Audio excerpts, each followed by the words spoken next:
କୋରାପୁଟ ଓ ଜୟପୁର ଦେଇ ଯାଇଥିବା ଜାତୀୟ ରାଜପଥ କଡ଼ରେ ଥିବା ଝାଉଁ ଜଙ୍ଗଲରେ ଘଟିଛି ଅଘଟଣ। ନିଜ ପୁରୁଷ ବନ୍ଧୁଙ୍କ ସହ ଯୁବତୀ ବୁଲିବାକୁ ଯାଇଥିବା ବେଳେ ଯୁବତୀଙ୍କୁ ଟଣା ଓଟରା ଓ ଲୁଟ୍ପାଟ କରାଯାଇଥିବା ନେଇ ଅଭିଯୋଗ ହୋଇଛି କୋରାପୁଟ ଟାଉନ ଥାନାରେ।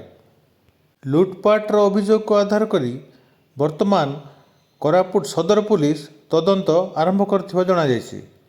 ଏହି ଘଟଣା ଘଟିଛି କୋରାପୁଟ ଜୟପୁର ଦେଇ ଯାଇଥିବା ଜାତୀୟ ରାଜପଥ ବାଗେଇପଦର ନିକଟସ୍ଥ ଝାଉଁ ଜଙ୍ଗଲରେ ଗତକାଲି ସନ୍ଧ୍ୟାବେଳେ ଏହି ଘଟଣା ଘଟିଥିବା ନେଇ ଯୁବତୀ କହିଛନ୍ତି। 4 ଜଣ ଯୁବକ ଏହି ଯୁବତୀଙ୍କ ଓ ଯୁବକଙ୍କ ସହ ଏହି ଅମାନୁଷିକ କାର୍ଯ୍ୟ କରୁଥିବା ନେଇ ହୋଇଛି ଅଭିଯୋଗ। ଏହି 4 ଜଣ ଯୁବକଙ୍କୁ ଧରିବା ପାଇଁ କୋରାପୁଟ ଏସ୍ପିଙ୍କ ଦ୍ୱାରା ଏକ ସ୍ୱତନ୍ତ୍ର ଟିମ୍ ଗଠନ କରାଯାଇଛି ଏବଂ ଏହାର ତଦନ୍ତ ଚାଲିଛି। ଅଡ୍ରା ନ୍ୟୁଜ୍ କୋରାପୁଟ।